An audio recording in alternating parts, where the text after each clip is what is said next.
You're losing some cash in the flesh with a package from China, so let's go.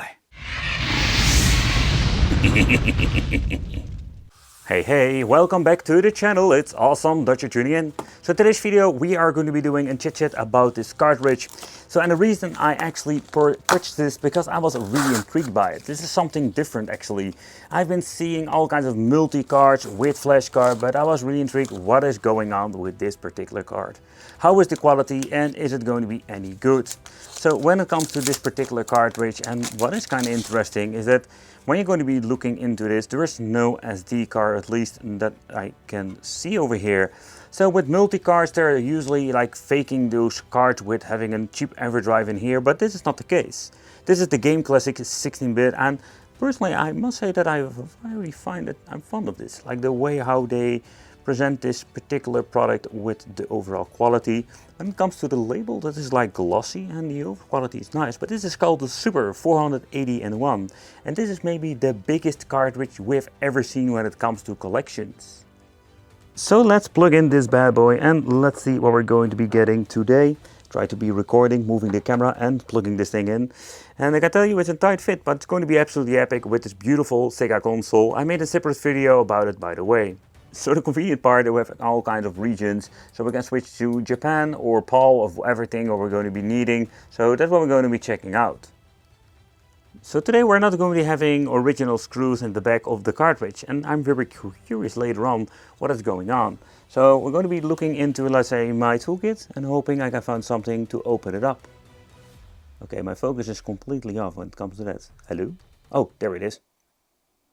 Okay, so let's see what's going on. By the way, there's no LED on the cartridge or whatsoever because it looks like it, but it's just like a reflection from the console itself. We do have this very fancy hypnotic tune. No idea where it's from. Let me know in the comments. Do you know where this music is from? Because they're always ripping something off. So this is one insane collection, but let's see, we do have alphabetic order. You can see at the bottom where you can actually choose what kind of letter. So let's see, we're having start to play, A, B to select a different letter. Okay, that's kind of cool. So in here we're finding all of the different letters. So let's go with A, and in A we're having a different kind of game list. So that is absolutely nuts when it comes to that. So I'm not going to be doing a full overview of this because this is going to be taking absolutely forever with all of the different games. But it's absolutely interesting to see that they went for a different approach because some of these multi-cards were absolutely one gigantic mess. So having the D over here, I think there are not like hacked versions, or so far I can see there are also no, let's say, new games, and in particular like new released games. So what we can actually do is, of course, no Sega 2D2X and stuff like that. But let's go into like the list of the S and let's see what kind of favorite games we're having over here. We're having Simpsons 1 or 2, it seems to be. So when it comes to Sonic, we're having Sonic 1, 2, 3, Sonic Knuckles 2 and 3, Sonic and Knuckles. So this isn't quite complete collection. Oh crap, I completely accidentally pressed the AB button. Meaning that we're going to be resetting the list again. So we're having all kinds of different games. Smash TV. Now we're having the Super List. Street of Rage 1 and 2. What? Where is Street of Rage 3? What the heck? Oh man, you know, this is stuff that I always hate.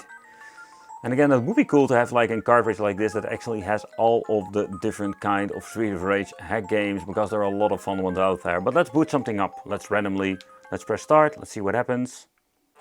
So far, it's actually just a very cool multi-game card. I think the convenient part about this particular part is that we can instantly boot into the game, so don't have the shenanigans of the very slow loading and rewriting. You know, those cards are like $15, so for that money I think we cannot really complain. But still, you know, this is a little bit more expensive. We do have a fancy menu, and yeah, with the list of games, it's kind of interesting to see that they went for the approach of having actually an alphabetic order system and then having a list in there. But so far everything seems to be working just fine. Let's reset the system and let's see what happens. Okay, it just actually remembers which game we last played when it comes to that. I'm guessing it's not going to be happening when turning it on and off. I'm guessing it's going to be turning into the old list there.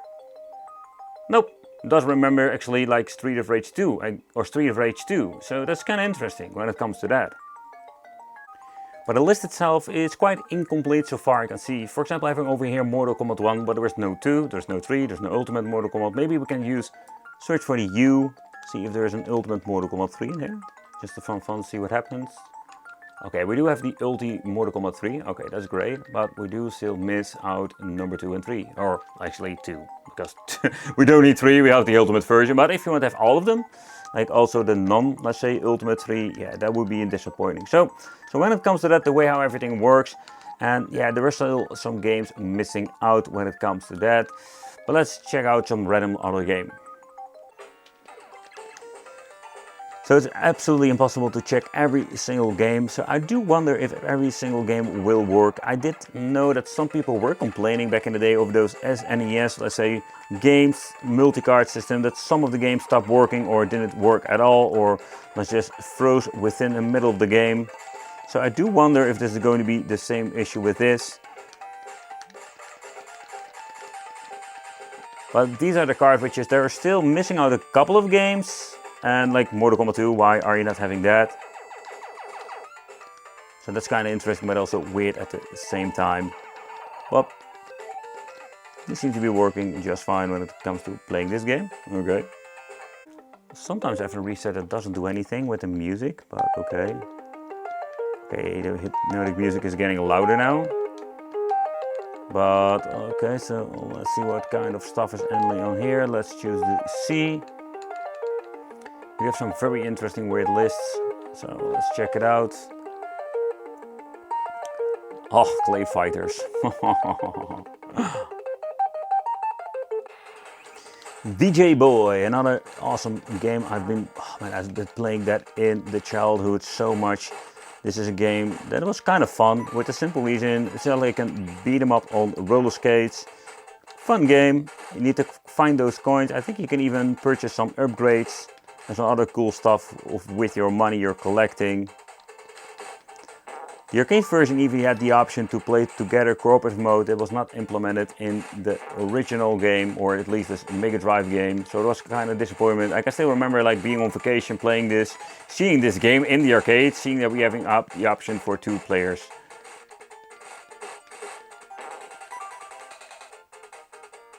And I'm down.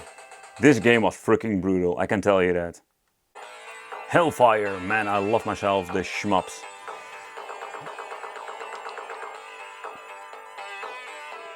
Oh yeah, but it was not like my favorite one actually. But that was kind of cool. That was my super. I messed up my super already. We could switch between different modes. That was kind of cool.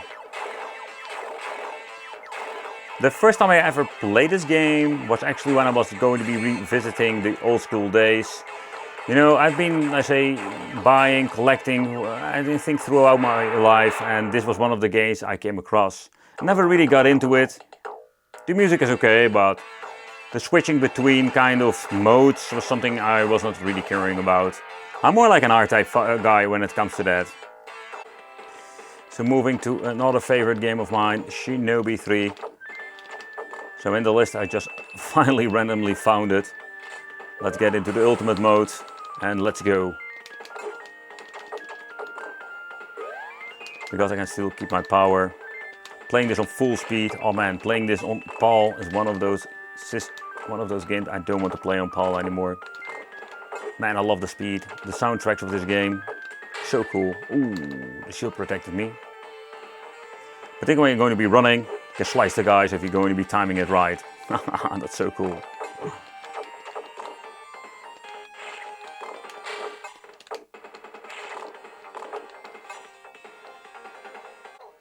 But it's also interesting that we do have the Super Street Fighter 2 on here, because that's one of the games I'm always missing out.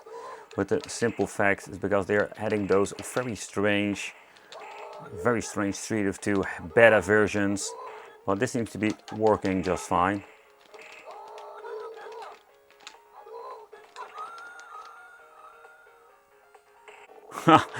Oh, the Mario Kart ripoff Street Racer.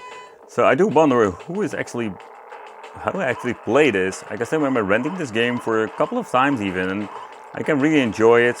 Such a funky, very interesting game. But for me, if you're going to be playing a game like this, just give me Super Mario Kart when it comes to that. This is a fun game, you know, but it's not the same when it comes to that.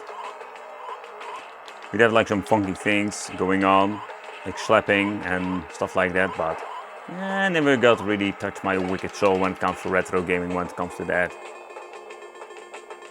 What the heck is that? We'll see what happens.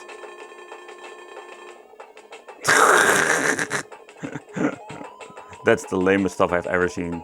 Street Smart was a very cool game where we needed to, that's actually having more XP and just fighting against other opponents to upgrade your character, or can I say upgrade? And in this way we can just go to the next round and trying to defeat a better opponent. It was kind of interesting when it comes to that. This is one of the games that I actually completely like finished. And I can tell you we're like a handful of games on the Sega that I actually finished to the last stage. And this was such a fun thing. Okay. And then we're having some points that we can add. So let's say I want to have more power. Let's see how I can add those. Okay, so that's more power. Exit. And having the score with the money I was actually winning. In this case we can actually go to another stage. Stage number 2. Ooh. We can even place in bed if you want to. We just exit. This character is so much more powerful than me.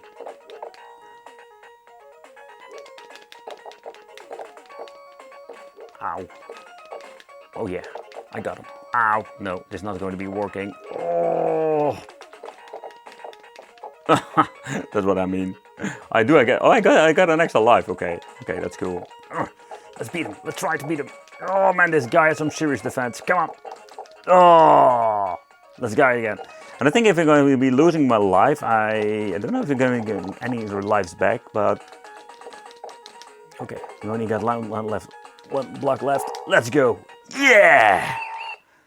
But I don't know how it's with you, but I'm really curious. So with these special kits, you can pick up from a couple of those on AliExpress. You can just open up your cartridge. I always like, if you're going to be starting collecting, get yourself a kit. They're like really inexpensive, and you can just always double check if you're going to be buying original expensive games, if they're not like fake ones or having fake PCBs. Okay, so we can just open it up fairly easy when it comes to that. So let's check it out. What we're finding in the insides. Ooh, okay, so this thing does indeed has a battery. So that also explains, I'm guessing, why this thing actually just has the, let's say, option. If you're going to be resetting, turning it on, you will have that, let's say, moment that's going to be like remembering where you were. So besides that, like in here, let's see, we're having the Altera Max chip in here. And this is not like a lot of information. I'm guessing that's one of them is going to be like the storage for all of the stuff in there. But that's kind of cool when it comes to this, because this is not a flash card at all. So what is interesting that you can actually find these super extreme collection with a shitload of different stuff. It would be cool to have one of these, let's say, having all of the Sonic hacked games or Street of Rage 2 game, because there are like a bunch of out there, and that would be cool if you have like this ultimate multi-game card that we have all of these in one. Of course, you can also get yourself like a flash card if you want to. The overall quality of the shell is absolutely nice. Like the way how they made this is actually quite good. So there was no click mechanism in the inside. I really love the way how this, let's say, looks like a little bit of an old school vibe going on. But let's put these bad boys back in. So I just wanted to showcase what is in the inside. And of course, is it a flash card? Because I was thinking they are trying to scam us. Just selling a flash card, for example, putting the SD card in the inside. The Super 481 is surprisingly quite interesting when it comes to that. Of course, you can get yourself like a flash card, that is another way to play, but I think this is a very cool collectible novelty. And yeah, when it comes to this collection, it's absolutely massive with a lot of variation. Yeah, it would be great to see something of a hacked collection. That would be cool, something different, because this, yeah, you can actually do this with a flash card fairly easy. However, this is all instant load, and I think that is one of those very convenient things. You can just plug it into your Sega system and have a lot of fun revisiting old school games like I did. Thank you all for watching. Let me know in the comments what you think of these multi-game cards, and it would be great to see you in the next video.